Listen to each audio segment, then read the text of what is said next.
भुनक्तु सह नौ भुनक्तु सह वीर्यं करवावहै तेजस्विनावधीतमस्तु मा विद्विषावहै।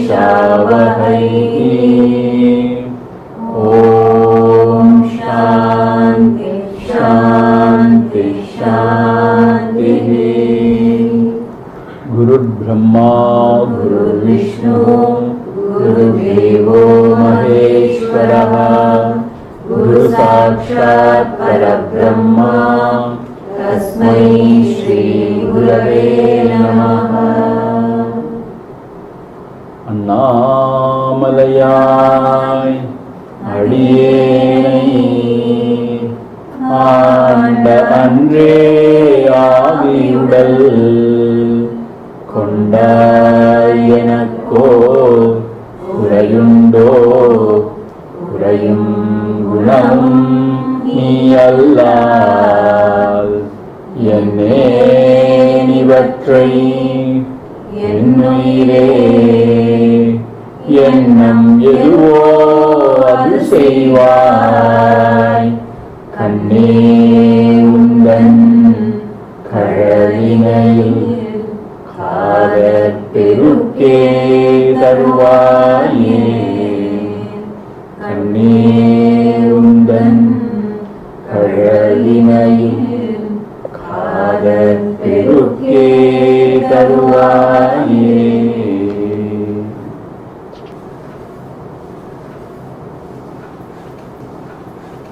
ஆக இப்போ அம்பாளுடைய சரணார விந்தங்கள், நாம சரணடைய வேண்டிய சரணார விந்தங்களை பற்றி பார்த்தோம் இல்லையா? அந்த சரணார விந்தங்கள் தன் மீது படவில்லையே என்று சிவபெருமான் கூட அந்த அசோக மரத்தை பார்த்து பொறாமை கொண்டார். அசோக மரம் பெண்களோட காலடி பட்டா அது வந்து துளிர்க்குமா, ஆகவே அதற்காக அது இயங்குமா. ஆக அம்பாள் இல்லாமல் போது அப்பப்போ அசோக மரத்துக்கு தன்னுடைய பாதாரவிந்தத்தோட ஸ்பர்ஷ தீட்சை கொடுப்பா போது தன் மீது படவில்லையே அப்படின்னு சிவனார் இயங்கினார். அது மட்டும் அல்லாது சிவனார் ஒரு முறை விளையாட்டா அம்பாளோட இருக்கும் பொழுது வேற ஒரு நாயகியோட பெயரை சொல்லிட்டாராம். தப்பிது வேணுட்டே தான். அவளுக்கு ரொம்ப கோபம் வந்துடுச்சு. என்ன செஞ்சா, காலால எட்டி அவளுடைய நெத்தியில உதைச்சிட்டாள். இதெல்லாம் கேட்கவே பயங்கரமா இருக்கு பார்த்தோம். அவ்வளோ கோபம் அவளுக்கு. இதை கண்டவன மன்மதன் ரொம்ப ஆனந்தம், சந்தோஷம். அந்த நெட்டி கடைசா என்னை எரிச்சார், இன்னைக்கு அவர் அவமானப்பட்டு ரொம்ப சந்தோஷம் சொல்லிட்டு அவன் சிரிக்க நினைச்சான். ஆனா அம்பாளுடைய அந்த கால் அந்த சதங்கை ஒளி இருக்கு இல்லையா, அது கிளி கிளி கிளியும் சத்தம் கடிச்சான். ஸோ அதே சிரிச்சிருச்சு ஏழனமா சொல்லி தான் சிரிக்க வேண்டாம்னு அமைதியாக இருந்துட்டுதா இன்னொரு கமெண்ட்ல போட்டு. ஆக இப்படியெல்லாம் அந்த சரணாரவிந்தத்தை பற்றி சொன்னார். இன்னொருத்தர் சொன்னார், என் தலையிலும் அந்த சரணாரவிந்தத்தை வையமான்னு கேட்டார். ஏன்னா அது தலையில வச்சோம்னு சொன்னா அந்த ஞானம் பெருகி நம்ம உத்தமர்களாக ஆயிடலாம் இல்லையா, அப்படி கேட்டார். எந்த திருவடிகளை வந்து சிவனாரும் தன்னுடைய ஜடாவில் வர கங்கை நீரை வைத்து பாத்தியம் சமர்ப்பிக்கிறாரோ, எந்த திருவடிகளுக்கு வந்து விஷ்ணு வந்து வணங்கி அவருடைய கிரீடம் வந்து இந்த செம்பஞ்சு குழம்பு போல அது காட்சி அளிக்கிறதோ அந்த திருவடி, அந்த திருவடியை என் தலை மீதும் வைப்பாயம்மா இல்லையா, ரொம்ப உருக்கமா வேணுனார். இப்போ நேற்று பார்த்து இன்னொரு சுவையான விஷயம், எவ்வளவு வந்து ரொம்ப இழகிய நெஞ்சுக்காரர் சிவனார். அம்பாளுடைய அப்படி பூம்பாதத்தை எடுத்து எப்படிதான் அம்மியில வைக்க அவருக்கு மனசு வந்ததோ அப்படின்னு சொல்லிட்டு சொன்னாங்க இல்லையா. அதுக்கு காஞ்சி பெரியார் சொல்லியிருந்தார். அது ஒரு ட்ரைனிங் கொடுக்கிறாராம். ஏன்னா நம்மளை போல கல்லஞ்சக்காரருடைய இதயத்திலும் அம்பாளுடைய திருப்பாதம் படணும், அதுல நடனம் ஆடணுங்கிறதுக்காக அந்த ட்ரைனிங் கொடுக்கறதா தான் அப்படி எடுத்து வைக்கிறாருங்கிற மாதிரி நேற்று பார்த்தோம் விரிவா இல்லையா, ரொம்ப அற்புதமாக சொல்லியிருக்காங்க. ஸோ அம்பாளுடைய சரணாரவிந்தத்தை பற்றி அவ்வளோ அழகாக சொல்லிட்டு வர. இன்னும் 1-2 செய்யுள் அதை பற்றி தான் அது வரப்போகுது, பார்ப்போம். நம்ம 80 படிங்க. நகைநாகஸ்ரீணாம் नखैर्नाकस्त्रीणां करकमलसङ्कोचशशिभिः करकमलसङ्कोचशशिभिः तरूणां दिव्यानां हसत इव ते चण्डिचरणौ फलानि स्वस्तेभ्यः किसलयकराग्रेण ददताम् दरिद्रेभ्यो भद्राम्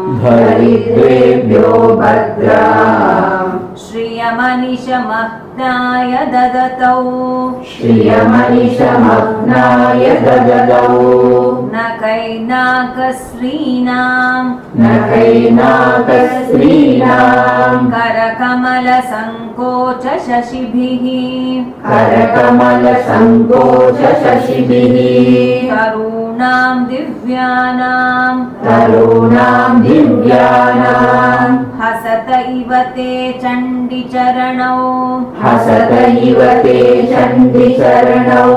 फलानि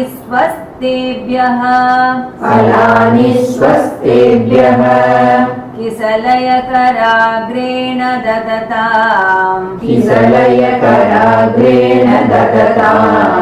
दरिद्रेभ्यो भद्राम् श्रियमनिशमह्नाय ददतौ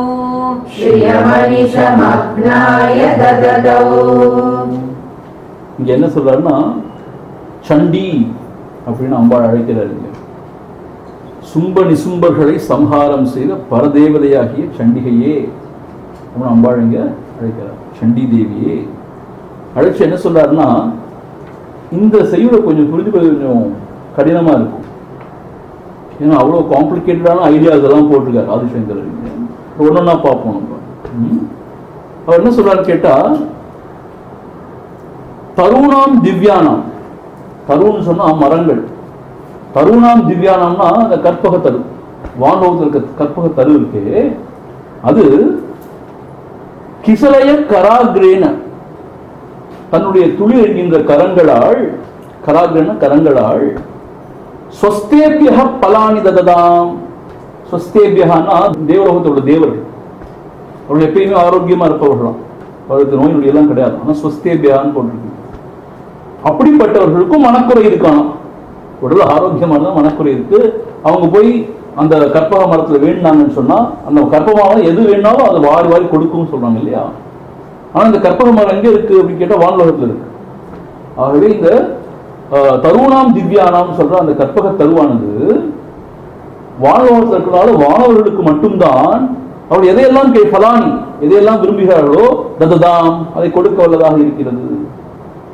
ஆனா அம்மா தே சரணம் உன்னுடைய திருவடி இருக்கே அது அப்படிப்பட்டது இல்லை, அதை விட ரொம்ப வசத்தியானது. ஏன்?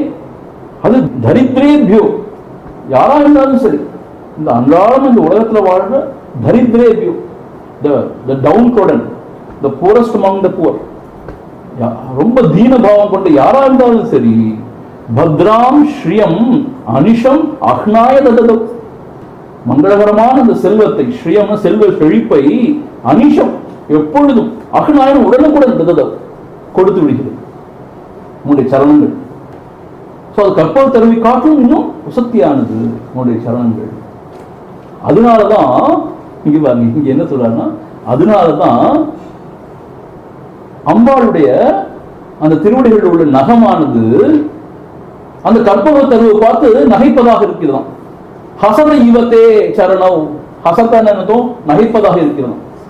எனக்கு ஒண்ணுமே புரியல, என்னது நகைப்பதாக இருக்கிறது அப்படின்னு சொன்னா, அதுக்கு பரமாச்சாரியர் சொல்லியிருக்காரு, அம்பாளுடைய திருவடிகள் வந்து செக்கச்செவேன்னு இருக்கும் இல்லையா, அதுல அவருடைய அந்த விரல்களுடைய நகம் வந்து வெள்ளை வெள்ளையன்னு இருக்குமா. சசிபிகி இங்க போட்டு, சசிபிகினா அந்த நிலா ஒளி போல இருக்கும், அது காந்தியோட இருக்கும். அது அந்த உதட அப்படி விரிச்சு பல்லு தெரியல சிரிக்கிற மாதிரி இருக்கும். அது எப்படி ஒரு கற்பனை பாருங்க. அவருடைய திருவடிகள்ல அந்த பாதங்கள்ல இருக்கிற பாதம் செக்கச்செவேல் இருக்கு, அதுல அந்த நகை காந்தி வந்து அந்த நிலாவுடைய வெண்மை போல பழிச்சு அது சிரிக்கிற மாதிரி இருக்கும். அது எதை கண்டு சிரிக்குது? தருணாம் திவ்யானாம் சொல்லியிருக்காங்க இல்லையா, அந்த கற்பக தருவை கண்டு ஏளனமாக நகைப்பதாக சிரிப்பதாக இருக்கிறது. ஏன் சிரிக்கிறது அப்படி? நீ உன்னை ரொம்ப கொண்டாடுறாங்க கற்பக தருண், ஆனா நீயோ வானவத்தை உள்ளவங்களுக்கு மாத்திரம்தான் அவங்க வேணுனதை கொடுக்குற நீ. ஆனா அம்பாளோட திருப்பாதங்கள் அப்படி இல்லை. அது யாரா இருந்தாலும் சரி, தரித்திரர்களாக இருந்தாலும் சரி, பாவம் செய்தவர்களாக இருந்தாலும் சரி, அவர்கள் மனமுடிய உன்னை பிரார்த்தித்தார்கள் சொன்னா வேண்டியதை வேண்டியபடி அருள்பவள் நீ. உடனுக்குடன் அஹ்னாயன் போட்டு உடனுக்குடன் அருள்பவள் நீ அப்படின்னு நீங்க போட்டுக்க. சரி, இதெல்லாம் சரி. ஃபர்ஸ்ட் சென்டென்ஸ் என்னது? அது இப்ப நம்ம 2வது 3வது 4வது சென்டென்ஸுக்கு நம்ம பொருள் சொல்லிட்டோம். ஃபர்ஸ்ட் சென்டென்ஸ் என்னது? நகைஹி நாகஸ்திரீனாம் கரகமல சங்கோஷ சுஷ்பிகின்னு போட்டு. அப்ப என்ன? நாகஸ்திரீனாம்னா வானுலகத்தில் உள்ள பெண்கள். நாகஸ்திரீனாம் கரகமல சங்கோஷ சஷ்பிகி. கரகமல அவளுடைய தாமரையாகிய கைகள். சங்கோச்சனா இப்படி குவிந்து இருக்கு. அம்பாளை வணங்கும் போது அப்படிதானே அஞ்சலி செலுத்தி வணங்குவோம் தானே, இப்படி கும்பிடுவோம் தானே. அது நேச்சுரலா அப்படிதானே இருக்கணும். ஆனா இங்க சங்கராச்சாரியர் அதுக்கு ஒரு காரணம் சொல்லியிருக்காங்க. ஏன் அந்த தேவலோகத்து பெண்களுடைய கைகள் கரகமல கைகளாகிய தாமரை இப்படி குவிந்து இருக்கு, மொட்டு போல் இப்படி குவிந்து இருக்கு அப்படின்னு கேட்டா, அம்பாளுடைய திருவடிகளில் உள்ள நகங்கள் அதனுடைய காந்தி நிலவொளிமா இருக்கிறதுனால அவருடைய கரகமலம் அப்படியே மூடிடுச்சோம். ஏன்னா தாமரை இரவு மூடிட்டு தானே. காலையாச்சும் மலரும் சூரியனை கண்டவண்ண, மாலை இரவு ஆயிடுச்சுன்னா அப்படி கும்பிடும் இல்லையா. என்ன இமேஜினேஷன் பாருங்க.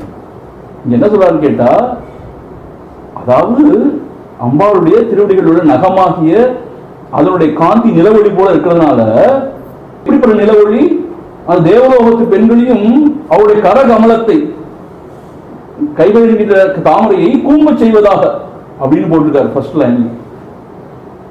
நமக்கு சாதாரண எதுக்கு அப்படின்னு புரியாது. பரமாச்சாரம் விளக்கி இருக்காரு.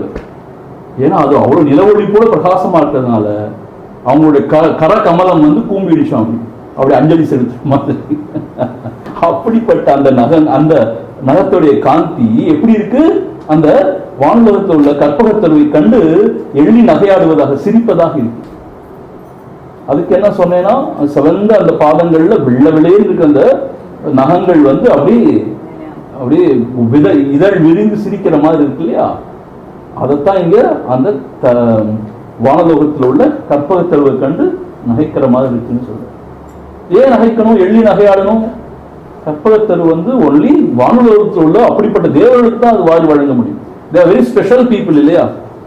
சும்மா வானுலோகத்தில் போன எவ்வளவு புண்ணியம் செஞ்சிருக்கணும் இல்லையா. சொஸ்தேபியா எப்பயும் ஆரோக்கியமா இருப்பாங்க, இளமையா இருப்பாங்க, எவ்வளவு வேணா போகத்தை ஈடுபடலாம். அப்படிப்பட்ட பிரிவிலேஜ்டு பீப்புள், அப்படிப்பட்டவங்க தான் அது வாரி வழங்குது கற்பகத்தரு. ஆனா அவங்களுடைய திருவடி அப்படி இல்லம்மா.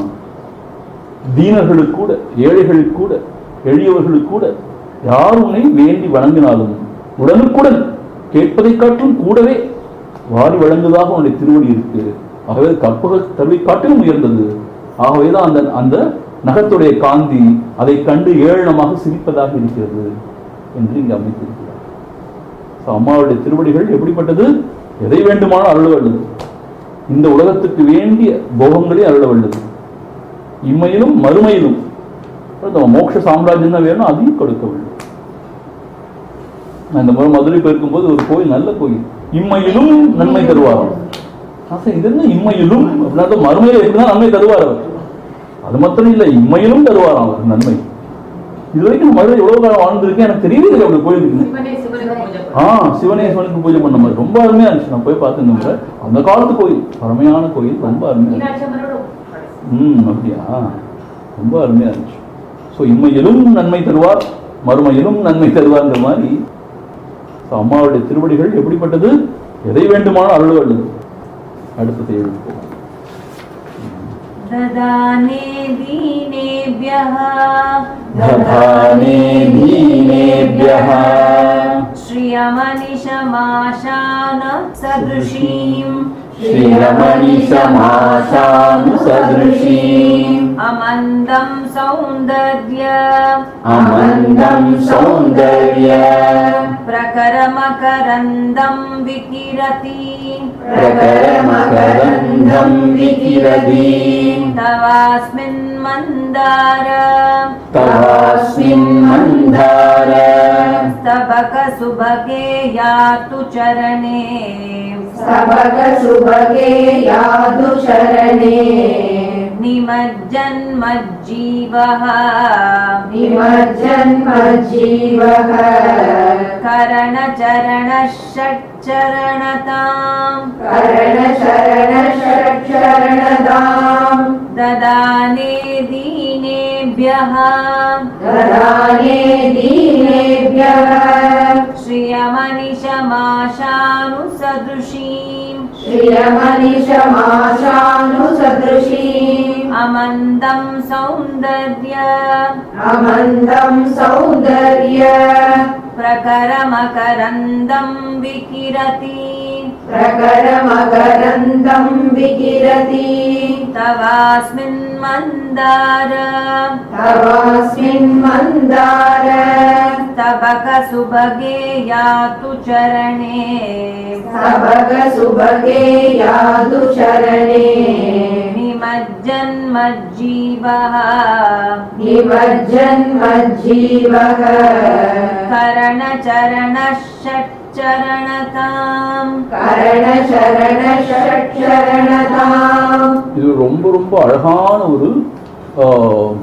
ஒரு செய்யுள். இது என்ன சொல்லியிருக்காருன்னா மகா பெரியவா ஒரு சில பாடங்கள்ல பாடபேதம் ஒன்று இருக்கு.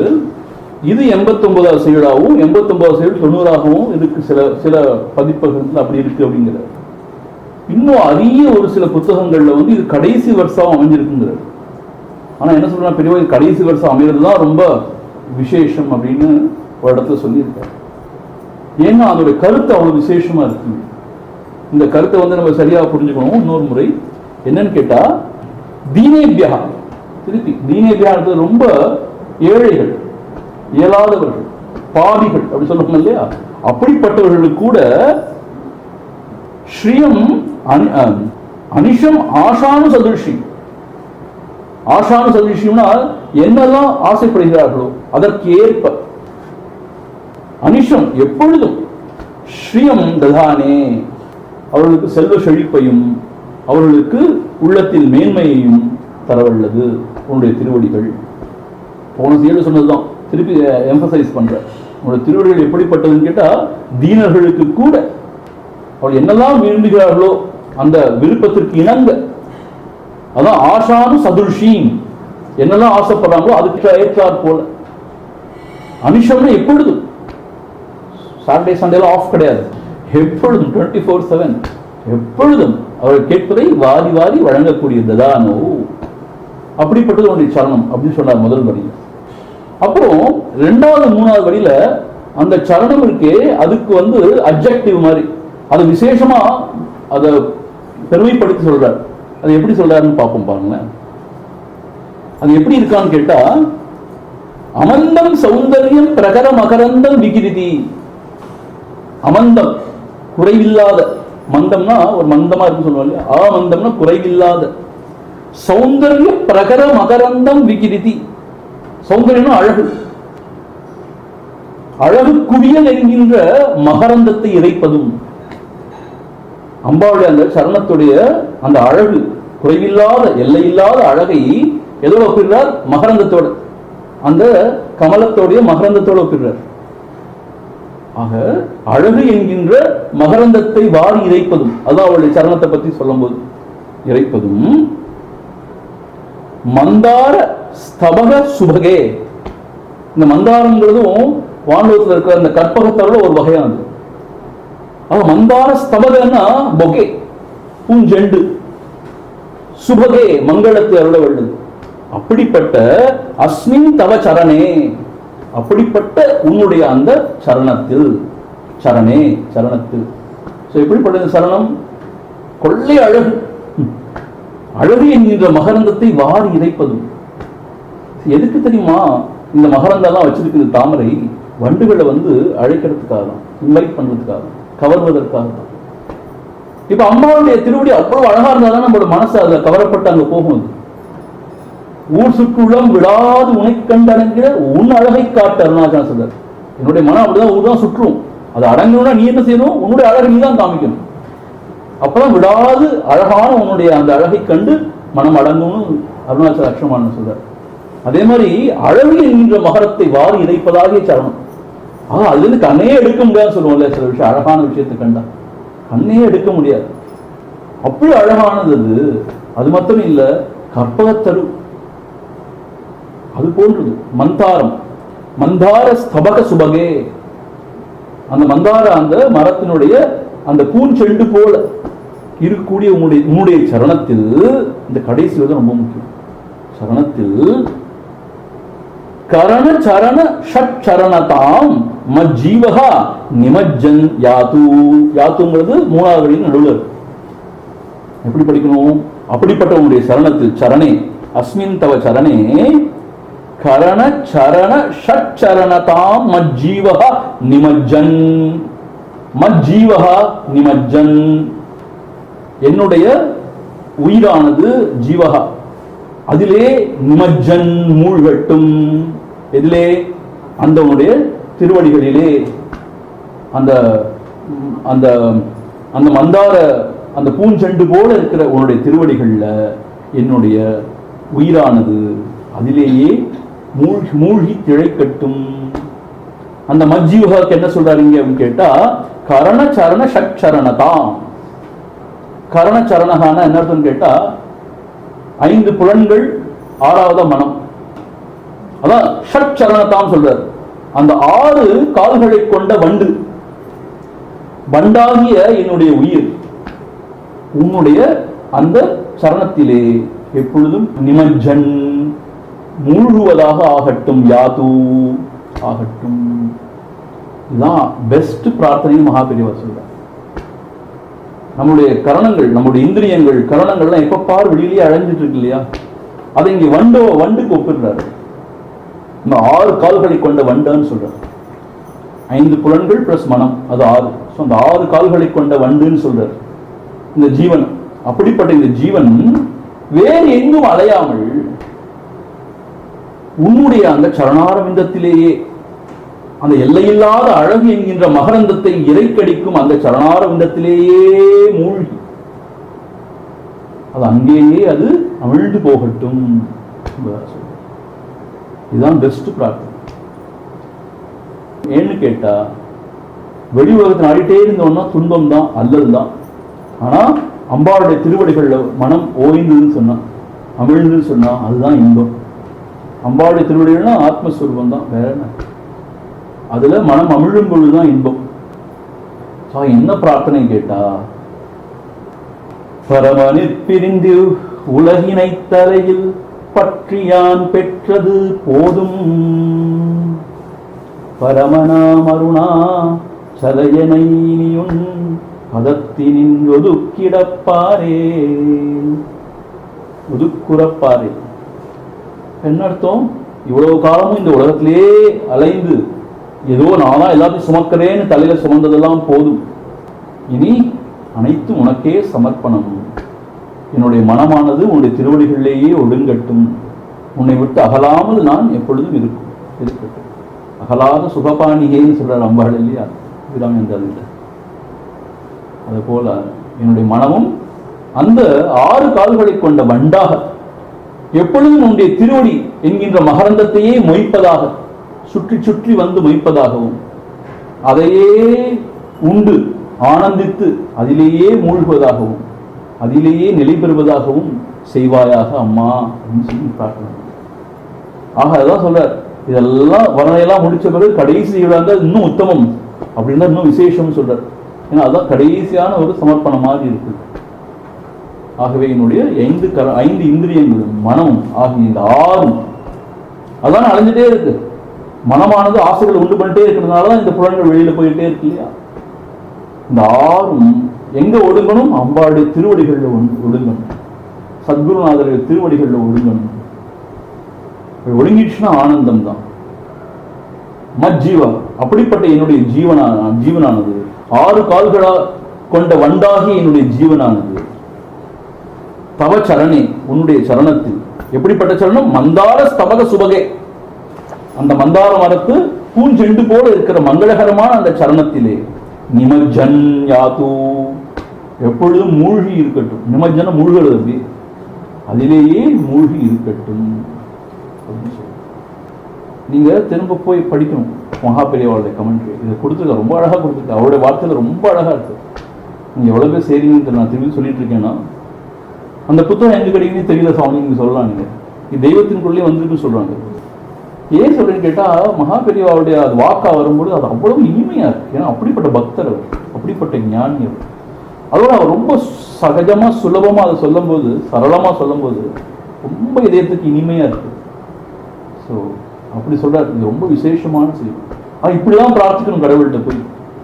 ஸோ என்னுடைய அந்த கருவி கருணாதிகள்லாம் உங்களுடைய திருவடிகளில் ஓய்ந்து, அந்த வண்டு எப்படியே அதே அந்த தேனை கொடிச்சு அப்படியே மயங்கி கிடக்கும். தாய்மானவர் இடத்துல அப்படிதான் சொல்றாரு. எப்படி அந்த வண்டல் வந்து தேனை குடிச்சு மயங்கி இருக்குமோ, அதுபோல என்னுடைய சித்தம் உன்னுடைய அந்த ஆனந்த தேனை பருகி செய்வது அறியாது அப்படியே அது மயங்கி கிடக்கட்டும்னு சொல்றாரு. அதுபோல என்னுடைய சித்தம் மயங்கி கிடக்கும். இதெல்லாம் வந்து போய் கதை கிடையாது. ராமகிருஷ்ணரோட வாழ்க்கை எடுத்து பார்த்தா அப்படிதான். அவர் அப்படியே மனசு அப்படியே உள்ள கெட்ஸ் அப்சார்ப் அம்பாளுடைய அந்த ஸ்வரூபத்தில். அப்புறம் அவர் வெளியே கொண்டு வர முடியாது. அதுக்காக அவருக்கு ஒரு ஸ்வீட் வைப்பாங்களாம் வாயில். அப்போதான் அவருக்கு இந்த புற பிரஜானமே வருமா.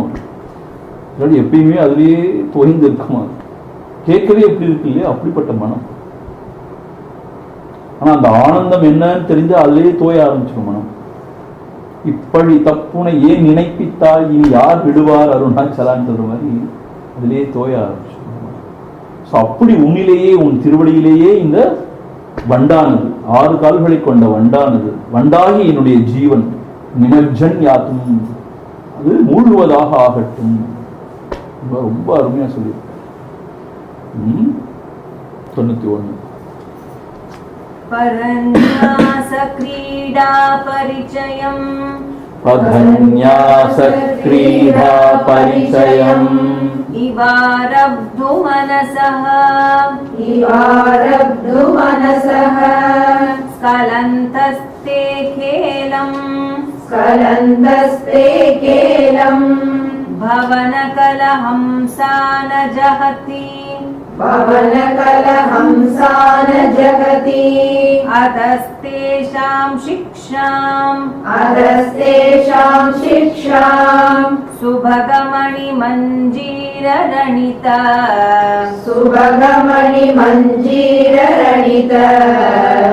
சலாத் ஆச்சக்ஷாணம்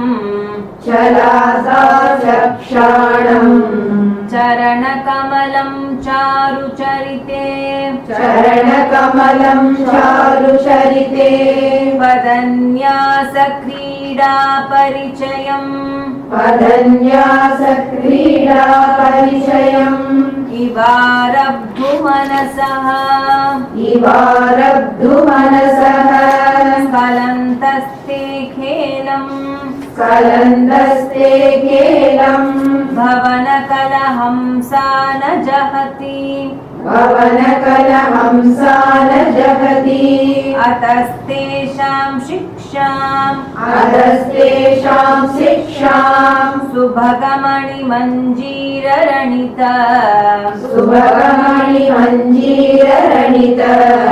छलाता चक्षाणम् चरणकमलं चारुचरिते காவியங்கள்ல தலைவியுடைய நடை அழக வர்ணிக்கும் பொழுது, சொல்லும் பொழுது அன்ன நடைன்னு சொல்லுவாங்க இல்லையா, அன்னத்தை போல அழகிய நடை கொண்டவள். நீங்க அன்னம் பார்த்துருக்கீங்களா? எங்கேயாவது இந்தியாவில் பார்க்க முடியாது இல்லை, வேறு நாடுகளில் இருக்கு. நான் அதை பார்த்துருக்கேன். ரொம்ப அழகாக இருக்கும் அன்னம் ரொம்ப அழகாக இருக்கும். அது வந்து வெள்ளை நிற அன்னம் இருக்கு. பிளாக் ஸ்வான், பர்த் போனீங்கன்னா ஸ்வான் லேக்னு இருக்கு, அங்கே ஃபுல்லாக பிளாக் ஸ்வான் தான். உண்மையிலே அவ்வளோ அழகான ஒரு பறவை அது. அது நடக்கும்போது அவ்வளோ ஒய்யாரமாக இருக்கும். ஸோ இங்கே என்ன சொல்றாருன்னு கேட்டால், அப்படி இல்லையா, ஆக்சுவலா பார்த்தா அம்பாளுடைய நடழகை பார்த்து தான் அந்த அண்ணங்களே நடக்க கற்றுக்கொண்டனவும் அப்படிங்க சொல்ல போறேன். ரொம்ப ரொம்ப அழகா சொல்லியிருக்காரு. எப்படி சொல்லியிருக்காரு பாருங்க. பதன்யாச கிரீடா பரிச்சய, முதல்ல சாரு சரித்தே அப்படின்னு அந்த கடைசி வார்த்தையை தான் எடுத்து சொல்லணும் பொருள். இங்க கடைசி சாரு சரித்தேன்னு சொல்லியிருக்காரு இல்லையா?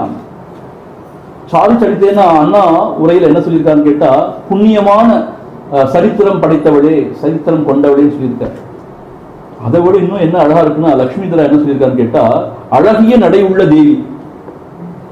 சாரு ஹாசினின்னு சொல்லுவாங்க. சாருன்னா அழகிய அர்த்தம், ஹாசினா சிரிப்பை கொண்டவள்னு அர்த்தம். இங்க சாருங்கிறது ரொம்ப அழகிய அர்த்தம். சரித்தைன்னா நடையழகுன்னு சொல்லலாம், சரித்திரம்னா அவளுடைய நடத்தைன்னு சொல்லலாம் இல்லையா? ஸோ ரெண்டு மீனிங் வருது. சாரு சரித்திரம்னா அழகான நடை உள்ளவளே, நடை அழகு உள்ளவளே அப்படின்னு கூட சொல்லலாம். அவளை அப்படி வெளிச்சு அப்படி அவளை கூப்பிட்டு என்ன சொல்றாரு அப்படின்னு கேட்டா, பதன்யாச கிரீடா பரிச்சயம் அப்படின்னா அண்ணா வந்து ஒரு எழுதியிருக்காரு. அதை விட ரொம்ப அருமையா இருக்கு லட்சுமி இதனுடைய உரை. அவர் என்ன சொல்றாரு கேட்டா, நடை அழகு போட்டி விளையாட்டில் பயிற்சி பெற விரும்பிய, நடை அழகு போட்டி நடக்க போதான் அப்படிதான் போட்டு. ஆக்சுவலா பதன்யாச கிரீடான விளையாட்டு தான். இங்கே நடை அழகு போட்டி விளையாட்டில் போட்டிருக்காரு. பரிச்சய, அதுல பயிற்சி பெறணும்னு விரும்பிய யாரு? பவன கலஹம்சாக, பவன கலஹம்சாக, தங்களுடைய வீட்டில் இருக்கின்ற பவன கலச ஹம்சாக, அந்த அன்னங்கள்லாம் என்ன செய்யுது? இப்ப நடையழகு போட்டு நடக்க போது அதுல வந்து வெற்றி பெறணும், பயிற்சி முதல்ல வேணும் இல்லையா? அப்ப என்ன செய்யலாம்னு அந்த அம்சங்கள்லாம் யோசிச்சுதான். அதாவது அம்பாளுடைய வீட்டில் இருக்கிற அம்சங்கள். ஆரத்து மனசகா இவ, அந்த பயிற்சியை ஆரம்பிக்க வேண்டும் என்கின்ற ஒரு நோக்கத்தோடு கலந்தகா அது முதல்ல தடுமாற்றமா இருந்தது அந்த பறவைகளுக்கெல்லாம்.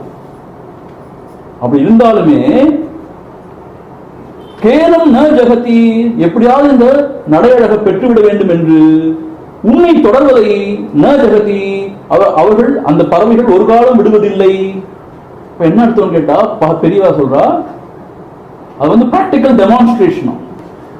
அம்பாளோட சேர்ந்து நடை பழகுவதுகளாம் அந்த அன்னங்கள். அம்பாள் எங்கெல்லாம் சஞ்சாரம் பண்றாலும் கூடயே அந்த அன்னங்களும் சஞ்சாரம் பண்ணுதான். ஏன் சஞ்சாரம் பண்ணுன்னு கேட்டா, நடையழகு போட்டு நடக்க போதும், அந்த விளையாட்டுல கலந்து கொள்ளும் பயிற்சி பண்ணுங்கிறதுக்காக. அம்பாள் தான் இருக்கிறதே ரொம்ப அழகான நடையழகு உள்ளவள். ஸோ அவளை சேர்ந்து நடந்து பழகி கொண்டு இருக்கின்றோம். அதை விடுவதில்லை. அம்பாள் நடக்கிறது ஏன் விடுவதில்லைன்னு கேட்டா, அந்த அழகு நடைய தானும் பயிற்சி பெற்று அதை மாதிரி நடக்கணுங்கிறதுக்காக நடந்து கொண்டே இருக்கான். இது பிராக்டிக்கல் டெமான்ஸ்ட்ரேஷனா. இப்போ தியரி கிளாஸும் இருக்கும், எதுலையுமே தியரி அண்ட் பிராக்டிகல் ரெண்டும் இருக்குதானே. இந்த சரணங்கள் வந்து இப்படி டெமான்ஸ்ட்ரேட் பண்ணுதான். அது தவிர தியரி கிளாஸ் என்ன அப்படின்னு கேட்டா, சரண கமலம், சரண கமலம் கடைசி இருக்கு. சரண கமலம் சுபக மணி மஞ்சீர ரணிதா, அவருடைய காலில் வந்து அந்த ஒளி, அந்த சதங்கை இருக்கு பாத்தீங்களா, அதனுடைய ஒளி ஜல் ஜல் ஜல்னு கேட்குதான். அது வந்து ஸ்லாகன மறைமுகமாக சிக்ஷான் ஆச்சக்ஷணாம் பவது, அந்த தியரி கிளாஸ் அது எடுப்பதாக இருக்குதான். சிக்ஷான்னு சொன்னா அதுதான், சிக்ஷாம்னா சொல்லுவோம் இல்லையா, படிப்பிக்கிற மாதிரி இருக்கும். ஆச்சக்ஷணாம் சொன்னா அந்த ஜல் ஜல் ஜல் அந்த சதங்கி ஒளி இருக்கு பாத்தீங்களா, அந்த ஒளி வந்து தியரி கிளாஸ் மாதிரி இருக்கும். இப்படி நடக்கணும் அப்படி நடக்கணும் அப்படின்னு சொல்லி கொடுக்கிற மாதிரி இருக்காது. ஸோ அம்பாளுடைய சரண கமலத்தில் இருக்கிற அந்த சதங்கை இருக்கு, அந்த சலங்கை இருக்கு பாத்தீங்களா, அதனுடைய ஒளி ஜல் ஜல் ஜல் கேட்கிறது. அந்த அன்னப்பறவைகளுக்கு இந்த டெமான்ஸ்ட்ரேஷன் சேர்ந்து தியரி கிளாஸ் எடுக்கிற மாதிரி இருக்கும். இப்படி பரமாச்சாரியர் சொல்றாரு மறைமுகமாக. இங்கதான் சொல்றாரு சிக்ஷாம் ஆச்சக்ஷணாம்னா என்ன அர்த்தம் கேட்டா, அது எப்படி நடக்கணும்னு பயிற்சி, அது தியரியா பேசிட்டு வருதான் என்பதாக இருக்கிறது அப்படின்னு ரொம்ப அழுமையப்பட்டிருக்காங்க. இங்க சாரு சரித்தே அழகிய நடை அழகு உள்ளவளே, உன்னுடைய கிரகத்திலே இருக்கின்ற அந்த அன்னப்பறவைகள் இந்த அழகு நடை போட்டி அதிலே பயிற்சி பெற விரும்பி அனுதினமும் உன்னையே அனுசரித்து நடை பழகி கொண்டிருக்கின்றன. அது மட்டுமல்லாமல் உன்னுடைய காலில் இருக்கிற அந்த சலங்கையினுடைய ஒளி ஜல் ஜல் என்று எப்படி நடக்க வேண்டும் என்று பாடம் நடத்திக் கொண்டே வருகின்றனவன். அப்படி அம்பாளுடைய நடை அழகு இருப்பதாக இங்க ரொம்ப அழகாக சொல்லியிருக்கார். அதஹா தேஷாம் சரண கமலம் சுபகமணி மஞ்சீர ரணிதா. சுபகம் சொன்னா ரொம்ப மங்களகரமான அர்த்தம். மணி, மணினா ரத்னங்கள் பொருந்திய. மஞ்சீர ரணிதா, அந்த சலங்கையுடைய ஒளி இருக்கே, ரணிதான ஒளி, ஜல் ஜல்ங்கிற ஒளி. இன்னொன்னு சொல்ற பெரிய பரமாச்சாரியார், அம்பாளுடைய காதுல அணிஞ்ச அந்த காது இது இருந்து பார்த்தா அது தோடா, அது சரஸ்வதி பாடும்பொழுது சபாஷ் சபாஷ் சொல்லிச்சு இல்லையா, அந்த தோடு வந்து சரஸ்வதி பாடும்போது சபாஷ் சபாஷ் சொல்லிச்சு. ஆனா இந்த சலங்கைகள் வந்து அவருடைய வாகனமாகி ஹம்சம் நடைபெறுவதற்கு ஜல் ஜல் சொல்லிட்டு பாடம் கற்பிக்கிறதாம். அப்படின்னு பரமாச்சாரியர் இங்கே சரஸ்வதியும் அவருடைய வாகனத்தையும் ஆகிய அம்சத்தையும் கனெக்ட் பண்ணிடுறாரு. ஆக அவருடைய நடை அவ்வளவு அழகா இருக்கு. இதுக்கு பேர் தான் கவித்துவம்னு பேர். இப்பயும் கவிதை எழுதுறாங்க, ரொம்ப கன்றாவியா இருக்கு. சும்மா ப்ரோஸ எழுதிட்டு 2 வாட்டி வாட்சி அது போயட்ரி எழுது. என்ன மாதிரி ஒரு கற்பனை பாருங்க. ஸோ அன்னம் வந்து அம்பாட்டே தான் நடைபெற்றுச்சு. இன்ஃபேக்ட் அவ தான் ப்ராக்டிக்கல் அண்ட் தியரி ரெண்டையுமே டீச் பண்ண அன்னத்துக்கு இப்படி நடக்கணும்னு சொல்லி. ஆனால் இன்னும் சில உரைகளை ரொம்ப டெக்னிக்கலாக நிறைய டீட்டெயில்ஸ் கொடுத்துருவாங்க, எனக்கு ஒன்றுமே புரியலை. அதனால் அதை விட்டுட்டேன். எப்படி சாய்ஸ் உங்களுக்கு வேணும்னா நான் ஒரு வாட்டி படிச்சு காமிக்கலாம். பதார்த்த சந்திரிகா என்ன படிக்கிறேன் பாருங்க. தாத்பரிய தீபினியில அழகிய உன் வழிபாட்டில் தேர்ந்த ஜீவர்களே ஹம்சர்கள், அவர்கள் உன் சரணத்தாமரையை விட்டு அகழுவதில்லை.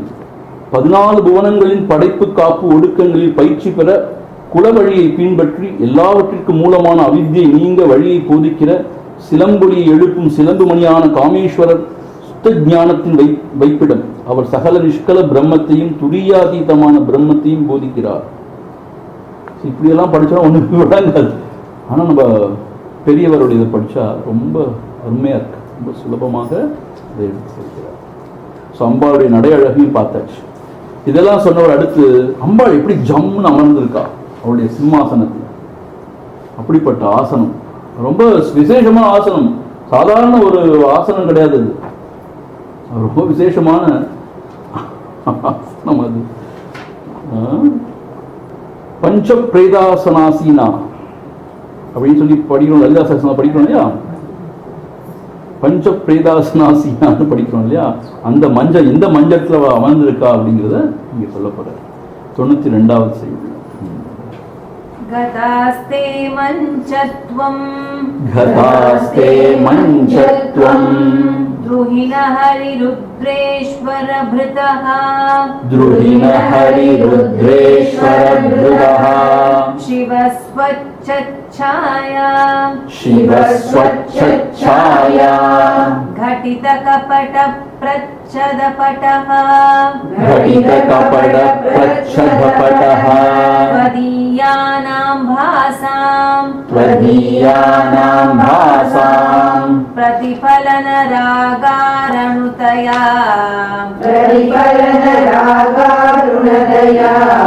शरीरी शृङ्गारो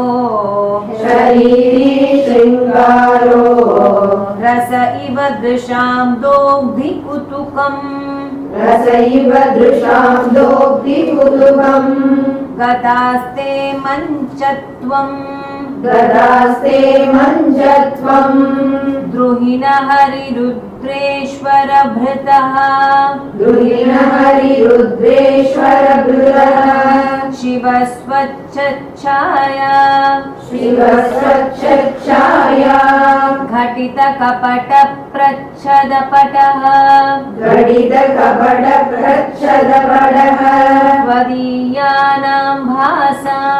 त्वदीयानां भासां प्रतिफलनरागारुणतया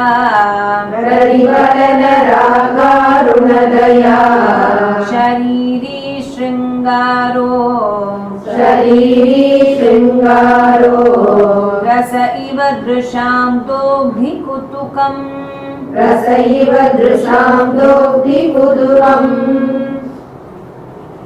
ஆக கேஷாதி கேஷம் தலையில் ஆரம்பித்து பாதம் வரைக்கும் வர்ணனை பண்ணிட்டே வந்துட்டு இப்போ அம்பாளுடைய அந்த முழு உருவத்தினுடைய காந்தி, அந்த ஒரு வசீகரம் அழகு எப்படி இருக்குங்கிறத அவ எப்படி ஜம்முன்னு அமர்ந்திருக்கா அப்படின்னு சொல்றது மூலமா இங்க சொல்ல போறாரு.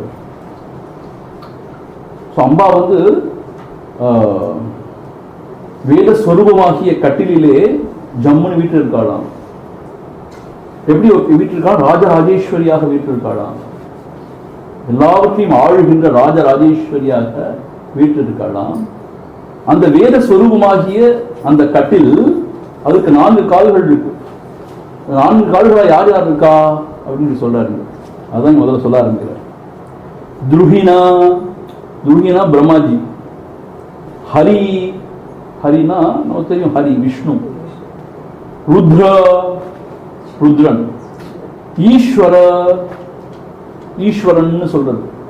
நம்ம டெக்னிக்கலா அந்த வேதாந்த சொல்ற ஈஸ்வரன் கிடையாது. இங்க ஈஸ்வரகான்னு தனிய பேரே இருக்கு. ஈஸ்வரன், பிருதா ஆகிய 4 தொழிலை செய்கின்ற இந்த 4 அதிகாரிகள், அவர்கள் தான் அவருடைய அந்த மஞ்சத்துடைய கட்டிலினுடைய கால்களாக இருக்கின்றார்கள். கதாஹா தே மஞ்சத்துவம், அவருடைய அந்த கட்டிலுடைய கால்களாக ஆகி இருக்கிறார்கள். அதாவது பஞ்ச கர்மம்னு சொல்லுவாங்க. 5 வகையான தொழில்கள்.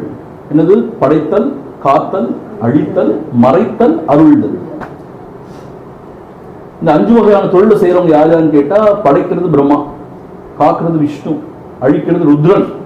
சரி, நம்ம பொதுவா பார்த்தா சிவன், ஈஸ்வரன், சதாசிவன், இது ருத்ரன் எல்லாம் ஒன்னா சொல்றோம் இல்லையா? அப்படி கிடையாது. இது அந்த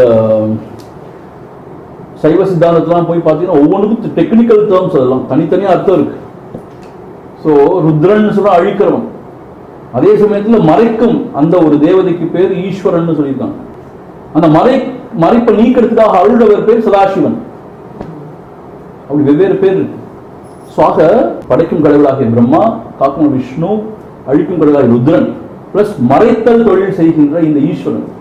இந்த 4 இந்த தேவதைகள் தான் அவருடைய அந்த வேதஸ்வரூபமாகிய கட்டிலுக்கு 4 கால்களாக ஆகியிருக்கிறார்கள். கதாஹாதே மஞ்சத்துவம்னு சொல்லிட்டேன்னா 4 கால்களாக ஆகியிருக்கிறார்கள்.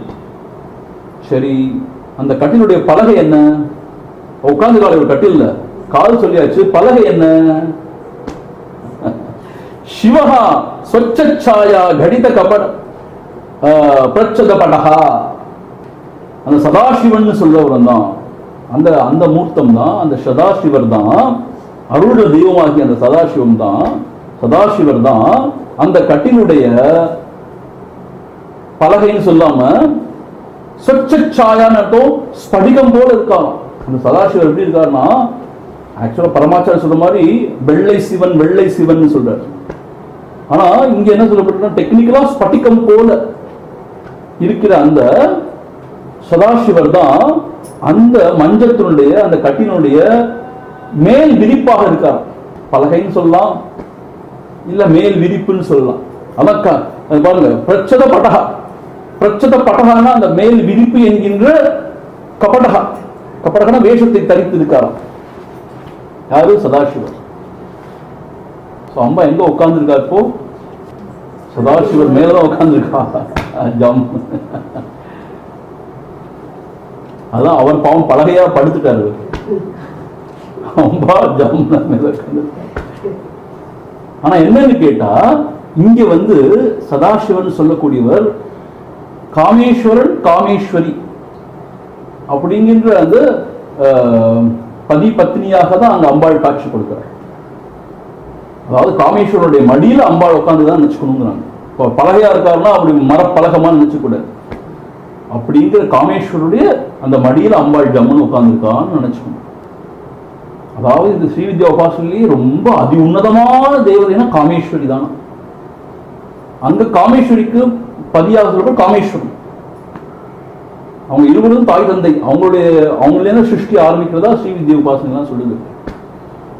இங்க என்ன சொல்லப்பட்டுன்னு கேட்டா, அந்த சதாசிவர் ஸ்படிகம் போன்ற நிறமுடைய அந்த சதாசிவர் தான் அம்பாளுடைய அந்த கட்டிலுக்கு மேல் விரிப்பு போல வேடமேற்று இருக்கிறார்னு சொல்லப்பட்டிருக்கு. ஆக்சுவலா ஆசிஃப் அப்படின்னு மாதிரி வேடமேற்று இருக்காருங்க. அப்படி ஏற்றிருக்கும் போது त्वदीयानां भासां प्रतिपलन रागारुणतया श्रृंगारः श्रृंगारो रसः शरीरी इव. அம்பாள் அதுல தொதியானாம் பாசம், அம்பாள் அங்க உட்கார்ந்து இருக்கா இல்லையா, அம்பாள் எப்படிப்பட்ட நிறம் கொண்டவள்? செக்கச்சவேன்னு இருக்கிறவள், அருண நிறம். அருணாம் அதிசய கருணாம்னு படிக்கிறோம் இல்லையா, அருணாம் அதிசய கருணாம் அபிநவ குலசுந்தரியும் வந்தே. அருண நிறம் செக்கச்சவேன்னு இருப்பாளாம். அப்படி அவள் செக்கச்சவேன்னு இருக்கும் பொழுது, அந்த ஆசனத்துல உட்கார்ந்து இருக்கும் பொழுது அவர் ஸ்படிக மாதிரி தான் இருக்கார். சோ அவர் வெள்ள வெளியே இருந்தாலும், பரமாச்சாரி சொல்றார், வெள்ள வெளியே இருந்தாலும் அம்பாளுடைய அந்த பாசம் அந்த செக்கச்சவே நிறம் வந்து அதுல பிரதிபலிச்சு வெள்ளை வெள்ளையே இருக்கிற சிவன் வந்து சிவப்பு நிறமாயிடுறாராம். பிரதிபலன ராகாருணதையா, அவர் வந்து வெள்ளையா இருக்கிற சிவன் வந்து அந்த சிவப்பு நிறமா மாறுறது, ராகா அருணதையா மாறுறதுனால சிவம்னு சொன்னாலும் சாந்த சொல்வம் எப்பயும் சொல்றது இல்லையா, அப்படி சாந்தத்தை குறிக்கூடிய வெள்ளை நிறமா ஆக்சுவலா. அது அம்பாவோட சேர்ந்தவண்ண, காமேஸ்வரியோட சேர்ந்தவண்ண. அந்த காமேஸ்வரன் என்ன ஆயிடான்னு கேட்டா, அவளுடைய அந்த பாசாம், அவளுடைய அந்த ஒளியினை பெற்று அவளும் செக்கச்சவே ஆயிடணும். இப்ப சிவப்பு எதை குறிக்கும்? சிங்காரத்தை குறிக்கும். சோ சிங்கார ரச ஷரீரி இவ. சோ அப்படிப்பட்ட மூர்த்தி, அது எல்லாவற்றையும் கடந்த அந்த மூர்த்தியானவர் அம்பாளுடைய அந்த சேர்க்கையினால அவருடைய அந்த பாசாம், அவருடைய அந்த ஒளியினை ஏற்று அவரும் சிங்கார மூர்த்தியாக அங்கு ஆகிவிடுகிறாராம், செக்கச்சவே என்று ஆகிவிடுகிறாராம். ஆக வெள்ளை சிவன் சிவப்ப மாறிட்டார். அது மாறுதல் மாத்திரம் இல்ல, திருஷாம் குதுக்கம் தோப்தி. திருஷாம்னா அம்பாளுடைய பார்வைக்கு ரொம்ப மகிழ்ச்சி அளிக்கக்கூடிய, குதூகலத்தை மகிழ்ச்சி அளிக்கக்கூடிய, தோப்தினா அந்த உருவத்தை பெற்று விடுகிறார். ஆக சிவன் வந்து ஸ்படிக நிறமா வெள்ளை வெள்ளையில் இருந்தாலும், இந்த அம்பா சாந்த சுரூபமா இருந்தாலும் அம்பாளோட சேர்ந்த பொழுது அவர் சிங்கார ரசமாக, சிங்கார மூர்த்திய காமேஸ்வரனா இருந்தார். காமேஸ்வரன் காமேஸ்வரி அப்படியா இருந்தா அவங்க இந்த ஜெகத்தை பரிபாலனம் பண்றாங்க.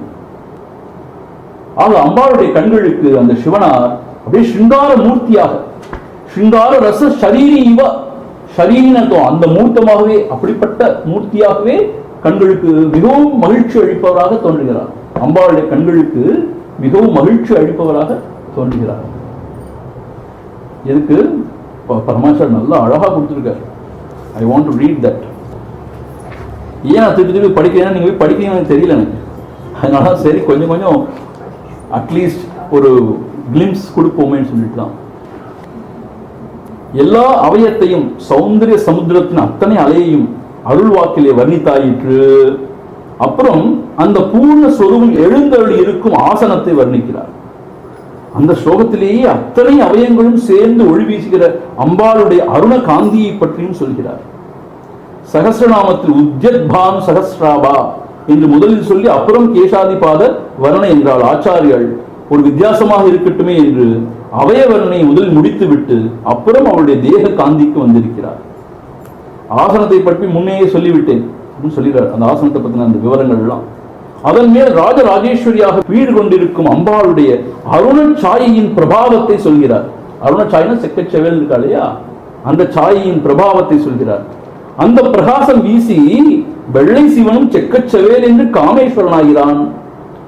லோக சிருஷ்டியை உண்டு பண்ணும் தாய் தந்தையர்களாக இந்த காமேஸ்வர காமேஸ்வரி தம்பதி இருக்க வேண்டும் என்பதால், இருக்க வேண்டுமாதலால் அவன் சிங்கார நாயகனாக ஆகிறான். சிங்கார ரசத்தின் நிறம் சிவப்பே ஆகையால் அம்பாள் கண்ணுக்கு அவன் அந்த ரச விக்கிரகமாகவே தெரிகிறான் என்று கவித்துவம், தத்துவம், லைட் தியரி எல்லாவற்றையும் பிசைந்து சொல்லி இருக்கிறார். அப்புறம் தான் முக்கியமான விஷயம் சொல்றார். இந்த பேராகிராஃப் ரொம்ப முக்கியமா, நல்லா கேளுங்க. அம்பாளுடைய சக்தி வீச்சிலே அந்த பரமயோகி பரம ஞானி சிங்காரமூர்த்தி ஆகிறான் என்றால், இதையே திருப்பி வைத்து மகா காமாதுரனையும் அவள் யோகியாய் ஞானியாய் பண்ணக்கூடியவள் என்று புரிந்து கொள்ளணும். அப்படிப்பட்ட ஞானி யோகியா இருக்கிற அந்த பரமசிவனாரையே அவள் சிங்காரமூர்த்தி ஆக்க முடியும்னா, இந்த அதர்சிகர் ஸ்டோரி என்ன, பயங்கர மோசமான காமாந்தகனையும் கூட அவள் பெரிய யோகியா ஞானியா மாத்திட முடியும். அந்த வல்லமை கொண்டவள்னு சொல்றாரு. அப்படி புரிஞ்சுக்கணும்னு சொல்றாரு. நம் காமாதிகள் தீர அந்த காமாட்சியிடமே சஞ்சம் போக வேண்டும். எனக்கு முதல்ல ரொம்ப ஆச்சரியமா இருக்கும். ஏன்னா வேதாந்தம்லாம் படிச்ச பிறகு ஆசைகளை விடு விடுன்னு சொல்றாங்க. ஆனா இங்க காமாட்சின்னு ஒரு தெய்வத்தை வச்சு எல்லா காமங்களையும் பூர்த்தி செஞ்சிருவா, என்ன ஆசைப்படுறியோ எல்லாத்தையும் தன் கண் பார்வையாலேயே உனக்கு பூர்த்தி செஞ்சிருவான்னு சொன்னா எனக்கு ஒரு கான்ட்ரடிக்டரியா இருந்துச்சு. அப்படி இல்லை. முதல்ல இந்த மக்களுக்கு அன்றாட வாழ்க்கையில் ஒரு சில ஆசைகளை பூர்த்தி செஞ்சாலும் அவங்க மனசு கொஞ்சம் அமைதியாகும், அவன் ஆட முடியும். ஸோ கருணையினால அதையும் பூர்த்தி செஞ்சிடறா. அதுக்கப்புறம் தன்னுடைய கலாட்சத்தினால அவன் இன்னும் உயர்த்தி அந்த பரம ஆனந்தத்தையும் கொடுக்கிற அந்த காமாட்சியை எல்லா காமனாக்களையும் பூர்த்தி செய்யற காமாட்சி. ஆக காமாதிகள் தீர நம் காமாதிகளுக்கு அந்த காமாட்சியிடமே தஞ்சம் போக வேண்டும்.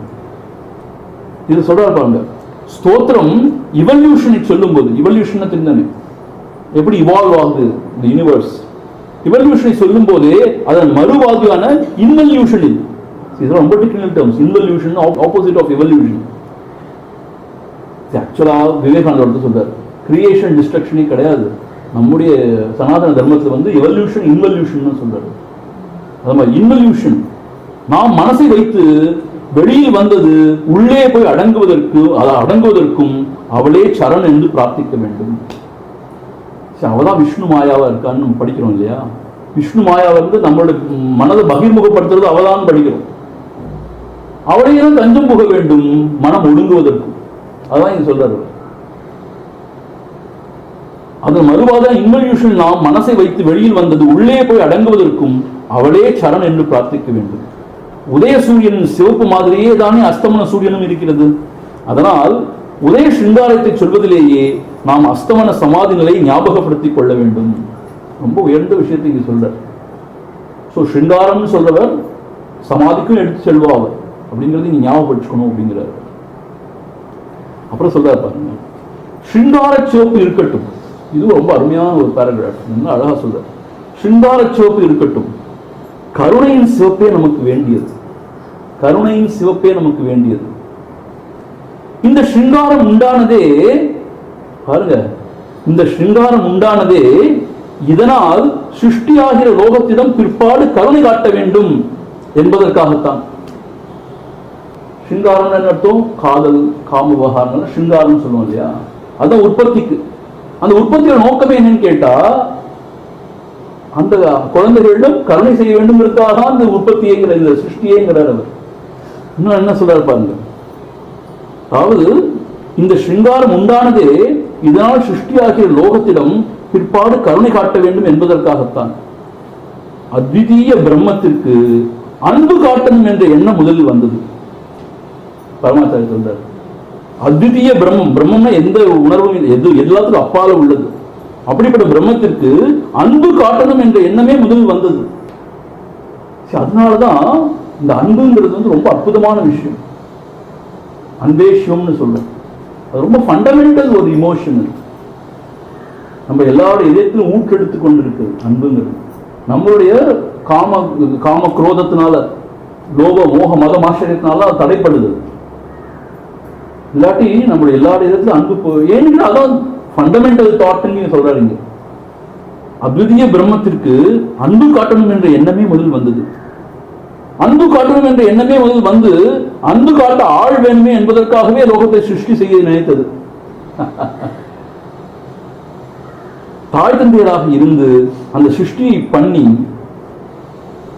விளையாடுவோம் என்று சிங்காரமூர்த்தியை உண்டாக்கிட்டு, தாய் தந்தையராக இருந்து அந்த சிருஷ்டியை பண்ணி விளையாடுவோம் என்று சிங்காரமூர்த்தியை உண்டாக்கிற்று. ஒரே அன்புதான். சார்ந்த வெள்ளையில் இருந்து சிவப்பாக முதலில் பிரிவது அதுதான். ஒரே அன்புதான். சாந்த வெள்ளையில் இருந்து சிவப்பாக முதலில் பிரிவது அதுதான். சிவசக்திகளாக சதிபதி என்னும் போது அந்த அன்புக்கு சிங்காரம் என்று பெயர். சிருஷ்டி இடத்தில் காட்டும் போது அதுவே கருணை எனப்படுகிறது. ஒரே இமோஷன் தான். அது சிங்காரமா சொல்றோம். அப்புறம் படைச்ச பிறகு அந்த படைப்பு அந்த அந்த உயிர்களிடத்திலே காட்ட கருணையாகவும் அதே தான் மாறுதுங்கிற. அதுவே கருணை எனப்படுகிறது. நமக்கு வேண்டியது அந்த கருணை தான். நமக்கு வேண்டிய அந்த கருணை தான். ஒரு எங்க குருஜி சொல்லுவார், சுவாமி தேஜாமயன், ஒரு ஈச தத்துவம் ஒரு ஈஸ்வரன் எங்கேயோ இருந்து கொண்டு நம்ம செய்யற பாவம் புண்ணியத்துக்கு ஏற்ற மாதிரி இந்தா உனக்கு சொர்க்கம் நரகம் இன்பம் துன்பம் கொடுத்தான்னா நம்ம யாருமே இங்க உலகத்தை வாழவே முடியாது. அவன் கருணாமூர்த்தியா இருந்து நிறைய கிரேஸ் மார்க்கெல்லாம் கொடுத்து நம்ம தேர்ச்சி பெற்றாலும் வாழ்ந்துட்டு இருக்கோம் அப்படி சொல்லுவாரு. கருணாமூர்த்தியா இருக்கிறதா நம்ம பொழைச்சு கிடக்கும். இங்க அவர் ரொம்ப ஸ்ட்ரிக்டா என்னது எக்ஸாமினர் மாதிரி இருந்து இதுக்கு 1.5 மார்க் இதுக்கு 1/2 மார்க் அப்படிலாம் போட்டோம்னா நம்ம தேரவே மாட்டோம். அவர் கருணாமூர்த்தியா இருக்கிறனாலதான் நம்ம குழப்பம் நடந்துட்டு இருக்கு இல்லையா? சிருஷ்டி இடத்தில் காட்டும்போது அதுவே கருணை எனப்படுகிறது. இந்த இமோஷன் இஸ் சோ வண்டர்ஃபுல். அதான் அம்பாள் எல்லாரும் வணங்குறதுக்கு காரணமே இந்த கருணைனாலும். தந்தையார் சொன்ன அர்த்தம் நம்ம வழிநடத்துவோம் ஸ்ட்ரிக்டா இருப்பார். ஆமா அது வேணும் தான் இல்லையா? ஆனா அம்மான்னு சொன்ன அர்த்தம் கருணை. சார் பரவாயில்ல குழந்தை சரி எல்லாம் வந்து சரியாயிடும் சொல்லி நம்மளை அரவணைச்சு கொண்டு போவது அம்பாள் இல்லையா? கருணை தான் ரொம்ப விசேஷமான விஷயம். அதனால நம்மளுடைய அம்பாள் வரப்போற ஆசிரமத்துல ஆத்மலிங்கேஸ்வரர் இருந்தாலும் அம்பாள் எப்படி இருக்கா? கருணாம்பிகையா வரப்போற. அவர்கிட்ட வந்து நம்ம ஒன்றும் பேச முடியாது. இதுதான் இப்படிதான் இது தத்துவம். நீ ஆத்ம விசாரம் பண்ணா அதை நிலைக்க முடியும் சொல்லிட்டேன் அவ்வளவுதான் அப்படின்னு ஆத்மலிங்கேஸ்வரர் சொல்லிடுவார். ஆனா நமக்கு அந்த பிராணி இல்லையே, என்ன செய்யலாம், அம்மா என்ன செய்யுதுன்னு தெரியலையே, அழுதோம்னா உடனே அவர் சொல்ல கவலைப்படாதுப்பா நான் இருக்கேன் ஒன்றும் பிரச்சனை இல்லை அப்படின்னு சொல்லி அரவணைச்சு கருணையினாலும் நம்மளை தேத்தி அந்த நிலைக்கு உயர்த்திடுவோம். அதனாலதான் கருணாம்பாள் அங்க வரப்போறாரு. கருணை தான் அடிப்படையான ஒரு உணர்வுன்னு சொல்றாரு. சிருஷ்டி இடத்தில் காட்டும் போது அதுவே கருணை எனப்படுகிறது. நமக்கு வேண்டியது அந்த கருணை தான். சிங்கார சிவப்பில் இருந்து காருண்ய சிவப்புக்கு நானே ஏதோ மேதாவித்தனத்தால் நீட்டிவிட்டேன் நினைத்துக் கொள்ள வேண்டாம். அடுத்த ஸ்லோகத்திலேயே ஆச்சாரியாலே சொல்லியிருப்பதைத்தான் சொன்னேன். ரொம்ப அழகாக சொல்லனையோடு பாடியிருக்கிறார் அப்படின்னு அடுத்த ஸ்லோகத்தையும் சொல்லப்படுற. அந்த அடுத்த ஸ்லோகத்தை நாளைக்கு பார்ப்போம். ஆனா இந்த இடத்துல என்ன சொல்லியிருக்காருன்னு கேட்டா, வெள்ளை சிவன் ஸ்படிகம் போல உள்ள சிவன் அவன் தான் ஆதாரம். இப்போ அந்த மஞ்சத்துடைய கட்டில்னு சொன்னா என்ன அர்த்தம்னு கேட்டா அதுதான் ஆதாரம். நம்ம எங்கேயா இருக்கணும்னா அதுக்கு ஆதாரம் வேணுமே. ஸோ அம்பாள் அப்படின்னு சொல்ற அந்த சக்தி பரமசக்தி இருக்கிறது ஒரு ஆதாரம் வேணும். அதுதான் அந்த பரமசிவனான்னு சொல்றது. ஸோ அங்க அவர் உட்கார்ந்து இருக்கும்போது அவருடைய அந்த அருணன் அந்த செக்கச்சவே என்ற நிறம் அந்த பிரபை, அதனால அவர் ஸ்படிகமா இருக்கிறதுனால அவரும் செக்கச்சவே அர்த்தம் அந்த காமேஸ்வரனாக ஆயிரல, சிங்கார மூர்த்தி ஆயிரல. ஆக காமேஸ்வரனாக இருந்து இந்த ஜெகத்தை பரிபாலனை செய்றாங்க. இதுக்கெல்லாம் மூல காரணம் என்ன? இந்த சிருஷ்டிக்கு என்ன காரணம்? அன்பு. எல்லாருக்கும் அன்பு செய்யணுங்கிறதுக்காக தான் சிருஷ்டியே பண்ணாங்க. அந்த சிருஷ்டின்னு வரும்போது சிங்கார ரசம் வருது, அதுவும் அன்போட ஒரு பரிணாமம் தான். அதுவே வந்து கருணைன்னு வரும்போது அதுவும் அன்போட பரிணாமம் தான். எல்லாவற்றையும் காக்க வேண்டும், ரட்சிக்க வேண்டும் அப்படிங்கிற கருணை. கருணாமூர்த்தியாக அம்பாள் இங்க சொல்லப்பட்டது. அவ்வியாஜ கருணாமூர்த்தி. அவ்வியாஜ வந்து காரண காரியம் இல்லாத அன்பு. நமக்கெல்லாம் அன்பு வருது, அதுல ஏதோ ஒரு உள்ள காரணம் இருக்கு இல்லையா? ஏதோ ஒரு எதிர்பார்ப்பு இருக்கு, ஏதோ ஒண்ணு இருக்கு. ஆனா அவ அவ்வியாஜ கருணை வந்து அவளுக்கு என்ன வேணும், அவளுக்கு என்ன இல்லை, அவள் எதுக்காக நம்மகிட்ட அன்பு செய்யணும் கேட்டா காரணம். ஒரு தாய் எதுக்கு குழந்தைக்கு அன்பு செலுத்தணும்? ஆக்சுவலா பார்த்தா தாய்க்கு காரண காரியமே கிடையாது, ஸ்பான்டேனியஸ் லவ். அப்புறம் தான் வருது, இவன் வந்து பார்த்துப்பானா அப்படி இப்படி எல்லாம் வருது, அதுதான் later. But spontaneous there is love. அதான் அவ்வியாஜ காரண காரியம் இல்லாத அன்பு, அன்கண்டிஷனல் லவ்னு சொல்றாங்க. காரண காரியம் இல்லாத அன்பு. அப்படிப்பட்ட அவ்வியாஜ கருணாமூர்த்தி லலிதா சகஸ்ரநாமம் சொல்லப்பட்டிருக்கு இல்லையா? அப்படிப்பட்டவள் தான் அம்பாள். ஸோ அவளுடைய கருணை தான் நமக்கு வேணும். சரியா? நம்ம எழுதின எக்ஸாமுக்கு ஏற்ற மாதிரி மார்க் போடுறவங்க நமக்கு வேண்டாம். அப்படி மார்க் போடுறவங்க வந்தாங்கன்னா நம்மளால குறைக்க முடியாது. என்னதான் கர்ம பல தாத்தா, நீ என்ன கர்மம் செஞ்சியோ அதுக்கான பலத்தை கொடுப்பார். அவர் எனக்கு வேண்டாம்பா, ஏன்னா எனக்கு தெரியும் என்னை பத்தி எனக்கு தெரியும். அப்படி போட்டாங்கன்னா நம்ம தேரவே முடியாது. கருணை தெய்வமாகிய அம்பாள் தான் வேணும். ஏன்னா 32 வந்துடுச்சு, சரி 3 மார்க் போட்டு தேர்த்தி விடுங்க. அப்படிப்பட்ட டீச்சர் தான் நமக்கு வேணும். Grace mark. சின்ன வயசுலேருந்து கிரேஸ் மார்க் தான் பிழைக்கிறோம். இப்போ நம்ம அரசாங்கம் எல்லாரையும் கிரேஸ் மார்க் போட்டு தூக்கி போட்டு மேல எல்லாம் ஆல் பாஸ். நீ அரியர் வச்சிருந்தாலும் பரவாயில்லை, பணத்தை கட்டிட்டே ஆல் பாஸ். இப்படி ஒரு கூத்தல் அதுக்கு மேல கருணை கொண்டவரா இருக்காரு. எல்லாம் ஓட்டுக்காக தான் கருணை, வேற ஒன்றும் கருணை அவ்வியாஜ கருணை இல்லை. ஆக அம்பாள் அவ்வியாஜ கருணாமூர்த்தி. ஸோ அவளுடைய அந்த பிரபையில சிவனுமே காமேஸ்வரன் ஆயிடலாம். காமேஸ்வரன் இந்த ஜெகத்தை படைச்சு காத்து ரட்சிக்கலாம். ஓம் பூர்ணமத பூர்ணமிதம் பூர்ணாத் பூர்ணமுதச்யதே பூர்ணஸ்ய பூர்ணமாதாய பூர்ணமேவாவசிஷ்யதே. ஓம் சாந்தி சாந்தி சாந்தி. ஹரி ஓம். ஸ்ரீ குருப்யோ நமः. ஹரி ஓம்.